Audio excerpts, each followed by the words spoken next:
ಬರ್ಕ ಅಪ್ಪ ಹೊಲ್ದಾಗೆ ಉಳ್ಬೇಕಾದ್ರೆ ಜಾರ್ ಬಿದ್ಬಿಟ್ಟು ಸೊಂಟ ಮುರ್ಕೊಂಬಿಟ್ಟ.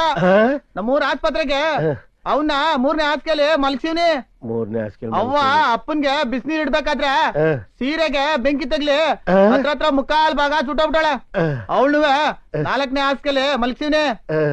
ತಂಗಿ ಗೌರವನ್ ಗಂಡ ಪಕ್ಕದ ಮನೆಯವ್ರ ಜೊತೆ ಒಳಗೋಗ್ಬಿಟ್ಟ ಅಂತ ಹೇಳ್ಬಿಟ್ಟು ಅವಳುವೆ ನೇಣಾಕೊಂಡ್ಬಿಟ್ಟಿದ್ಲು. ಅದ್ದಿಂದ ಇಳ್ಸಿ ಅವಳು 5ನೇ ಹಾಸ್ಗೆಲಿ ಮಲ್ಗಿಸ್ಬಿಟ್ಟೆ.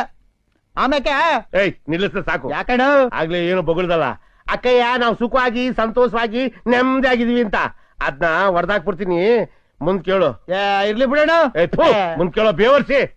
ಸರಿ ಬರ್ಕ ಹೇಳು. ತಮ್ಮ ತೆಂಗಿನ ತೋಟದಾಗ ನೀರ್ ಕಟ್ಬೇಕಾದ್ರೆ ತಲೆ ಮೇಲೆ ಕಾಯಿ ಬಿದ್ಬಿಟ್ಟು ಎಂತ ಬಿದ್ದೋಗ್ಬಿಟ್ಟ.